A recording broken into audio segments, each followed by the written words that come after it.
What it do, YouTube? Welcome back to my channel, Brave Opinions, where we have brave opinions and, just react to people with brave opinions. Now today, we'll be checking out Richard Dawkins and his greatest interviews. So, Richard Dawkins, I've always been a big fan, even back when I was in school. I share a lot of his kind of opinions, I guess, on subjective truth and religion. So without further ado, I'm happy and excited. I've never seen this video, but I've probably seen most of the clips. But hey, let's check it out together. Do you actually believe in your Muslim faith? Do you believe that Muhammad split the moon in two? Do you believe that Muhammad flew to heaven on a winged horse, for example? I pay you the compliment of assuming that you don't. No, I do. I believe in miracles. You believe that? Yes. You believe that Muhammad went to heaven on a winged horse? Yes, I believe in God. I believe in miracles. I believe in revelation. The point here is that let's assume I'm wrong, Richard. I'm Yes, wrong. let's. Let's assume I'm wrong. I'm wrong. I'm happy to concede that, Richard. I'm happy to concede it. I'm wrong. All religions are wrong. God does not exist. We're all mad. I care about what's true. I'm an educator. I'm a scientist. And I want people to understand the truth about the universe in which they live. That's what I care about. And I regard religion as a distraction, and in some cases a pernicious distraction from true education, which I love and value the way you value and love your God.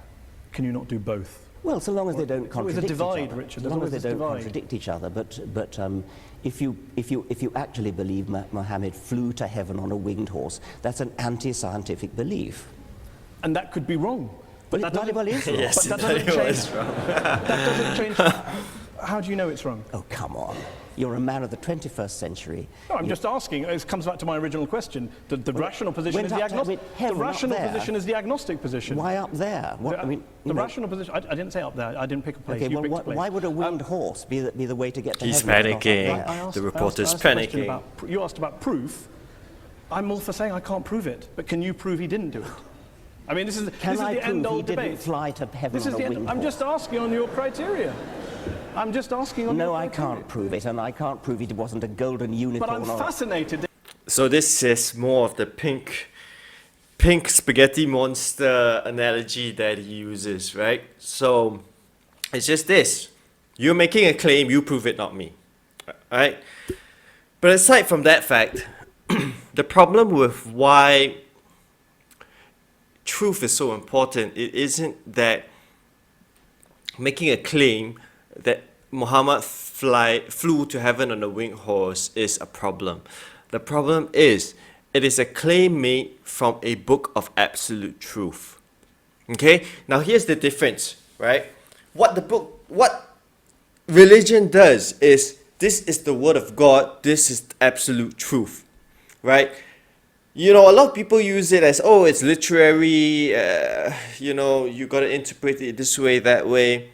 The fact is no, right?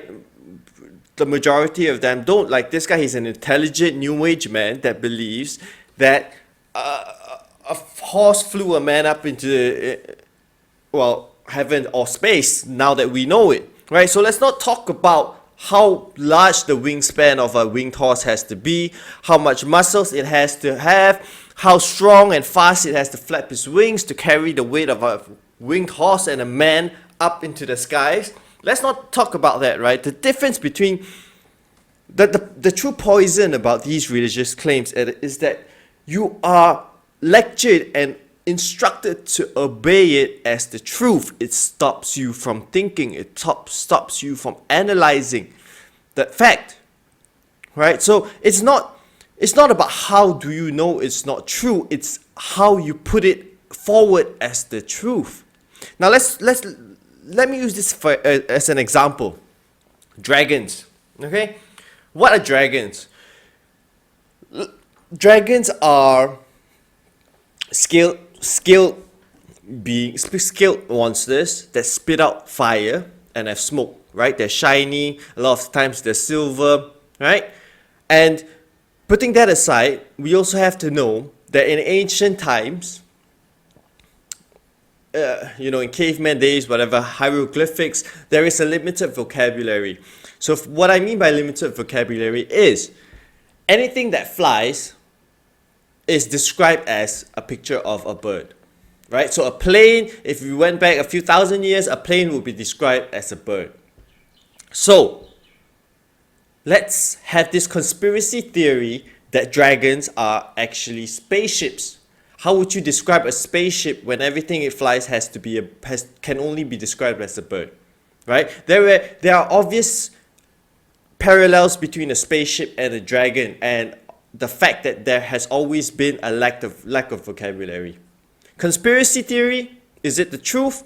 No one knows. But the thing is, a statement like that allows for open-minded thinking, clear analysis, discussion, right? And there is no underlying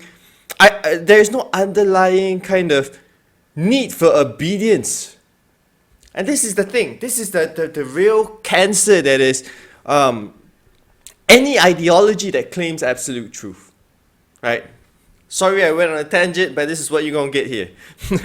That I'm fascinated that you'd rather talk about what animals the Prophet may or may not have used 1400 years ago, rather than talk about what Muslims or Islam is doing in the world today, good or bad. Well, that seems to be the distraction. If anyone's distracted, it seems to be you. Well, that's your view. I'm fascinated by how somebody, a respected, sophisticated journalist in the 21st century, can believe that a prophet flew to heaven on a winged horse.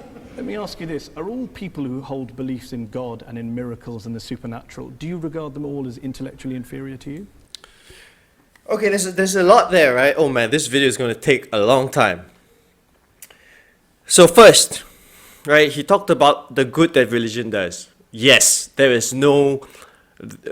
I mean, there is, but religion does good, right? Putting aside any political corruption within the belief system or the ruling structure, putting aside all of that rubbish, the fact is, even if the church is going to Africa to try to convert everyone, the fact is that they are doing good, right? Missionary missions, giving out food, spreading education, fine, all of that, yes, accepted.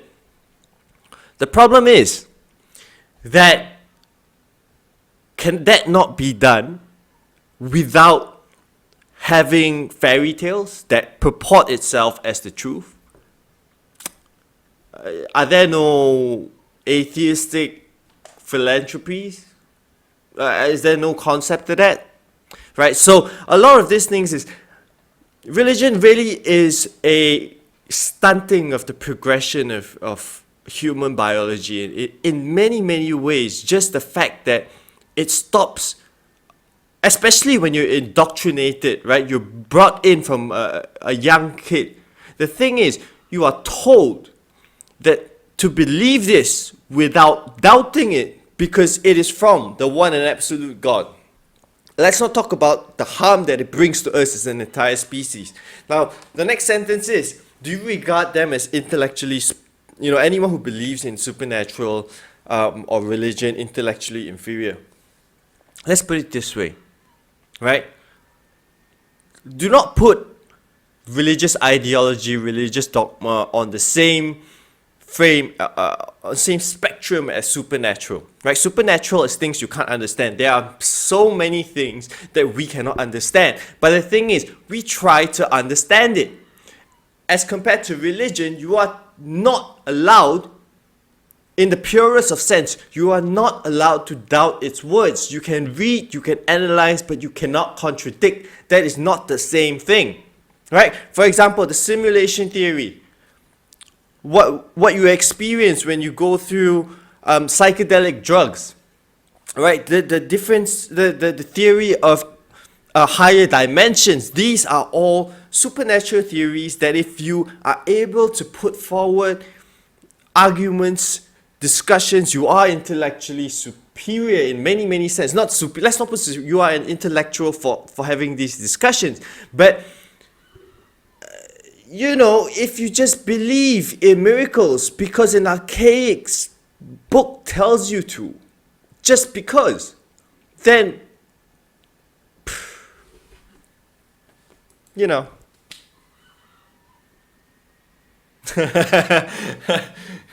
Is that Conan?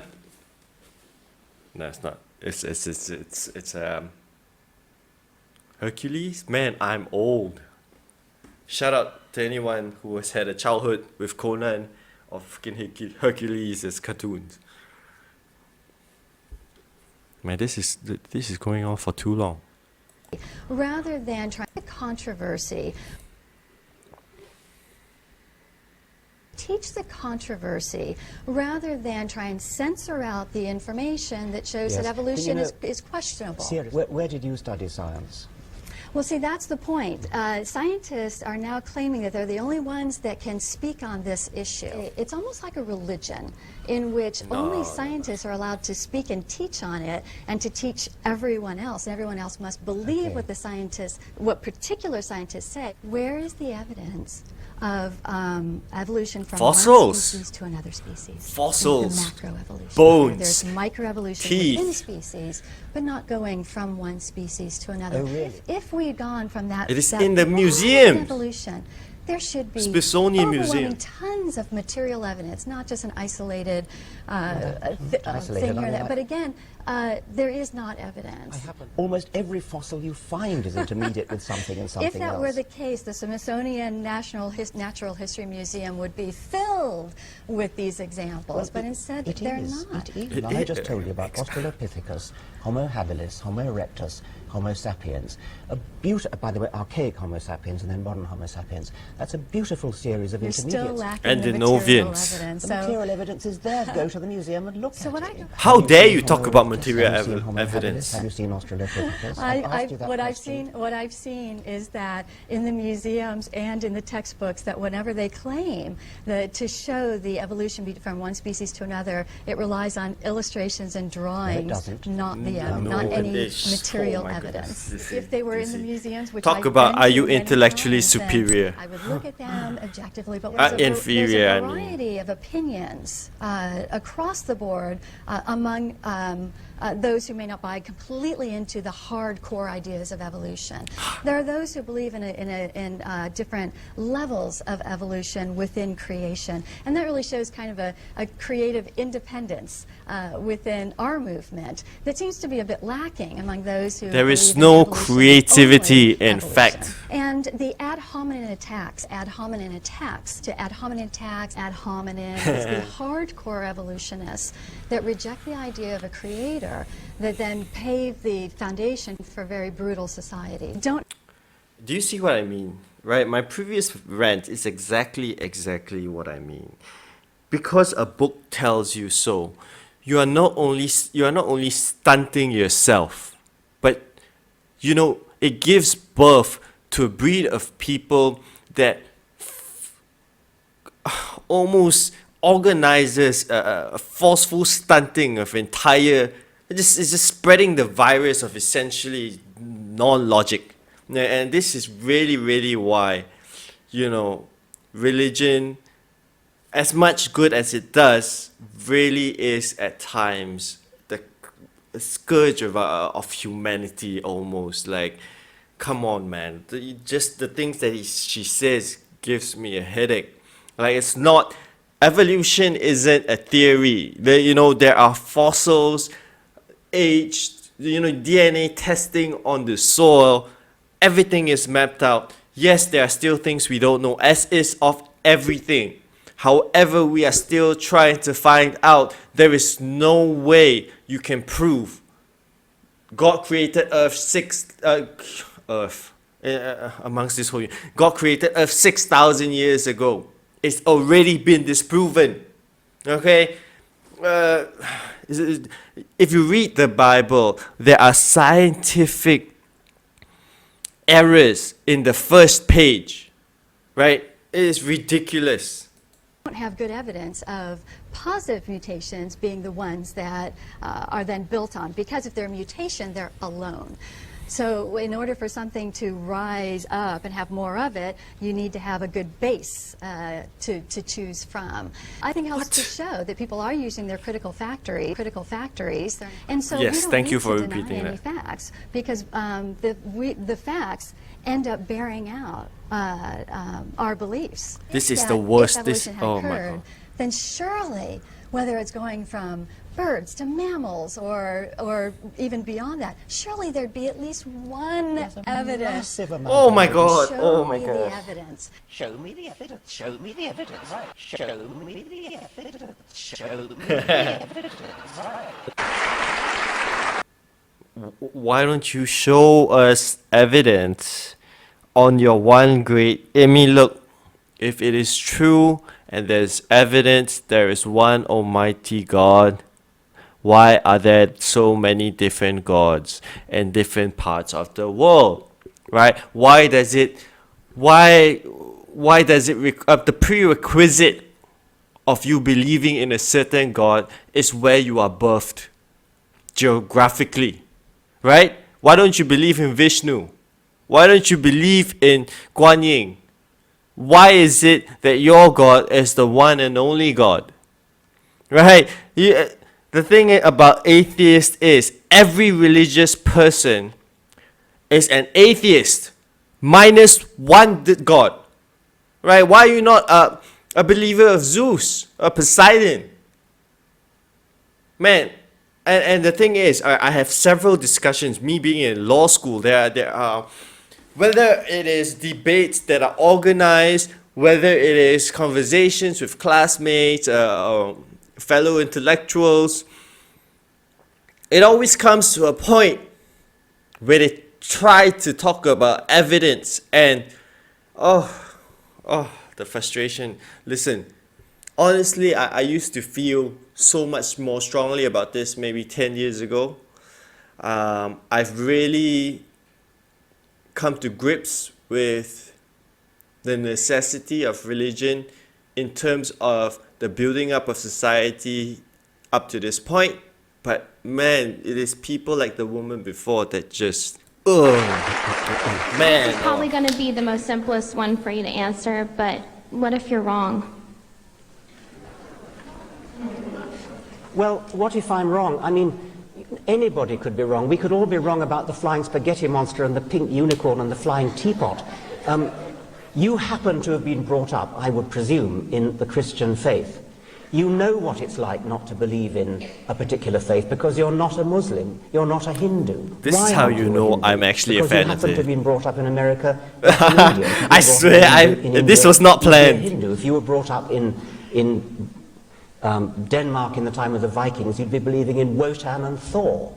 If you were brought up in classical Greece, you'd be believing in Zeus. I If promise you were brought you up in this was not Central Africa, planned. you'd This is be the first believing in time great it's just Juju pure of the mountain. coincidence. There's no particular reason to pick on the Judeo-Christian God in which by the sheerest accident you happen to have been brought up and ask me the question, what if I'm wrong? What if you're wrong about the great Juju at the bottom of the sea?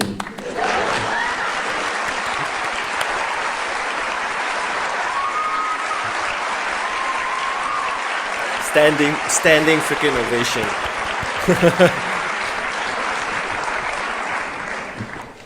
Let's open it up to the audience. We've been Oh, talking this clown about again. God, evil, war, terrorism, bringing up your children, living a good life, religion and happiness, science versus religion. Who would like to answer the first question? Yes, you? If the Almighty God appears suddenly on the cloud or on the earth or part of the universe, what is your reaction? Are you going to believe or are you going to go against him? What would it take for you to believe in God, not just miracles? Yeah, I mean, Popping his head It will through take the a clouds? while. Yeah, Like, is that a that's something hologram? I've What the worried hell about is? a lot. Obviously, It would do wonders for the book. Would the world be a better place if religion disappeared tomorrow? Yes. yes. Yes. Despite all the good things we discussed, do you recognise? Yes. Yes. Stan, it does make me chuckle that you mock me for believing in a prophet that flies into a heaven, but you believe in lots and lots of universes that you can't show me, prove to me, test to me in a lab, as a basis of getting out of believing in a God and a prophet. I'm astonished that you should compare the two. Of course. I'm comparing the lack of evidence for the two. Well, you cannot use your own intuitive common sense in order to diss physics. I mean, if you could do that, we wouldn't need physicists. I mean, they are very sophisticated people. They do mathematics. But there are physicists like Paul Davies who have dissed the multiverse theory as being nonsense. Well, Paul Davies would rather take the view that there's something mysterious in the origin of the universe, and that's another perfectly respectable physicist's view. Same Steve with my Weinberg, dragon the example. Nobel This Prize is- winning It's physicist. respectable if a physicist holds a view about mystery in the universe, but not if anyone else holds A it. view, not If we're a talking claim about of the absolute origin of the truth. universe, that is a problem in physics, yes. Let's end with a couple of quick questions. If, as Christopher Hitchens, the late Christopher Hitchens wrote, religion is ineradicable, and as you put it, harder to get rid of than smallpox, doesn't this basically mean that whatever motivations you have, no matter how passionately you're driven and love for the truth, you are essentially wasting your time? I would never admit to wasting my time trying to propagate the truth, and I think I can claim a modicum of success with the people that I've have read my books, the people who've attended my lectures. It's a doctrine of despair to say that we're stuck with religion for all eternity. The religions of ancient Greece and ancient Rome and the Vikings are all dead. Nobody believes in Jupiter or Thor anymore. And I have matter great of hopes time. that the same is going to be true of the God of Abraham. Yes, so that was our first video of Richard Dawkins. And as you could have told, I am a huge fan. I've seen most of these clips before. But yeah, again, right, as I probably am with my previous videos and my future videos, a lot of brave opinions. Do I claim to be right? No, I don't. But I'm here on the internet putting it all out. So, do you have your brave opinion? Put it down in the comments below. Like, subscribe, and I'll catch y'all next time. Peace.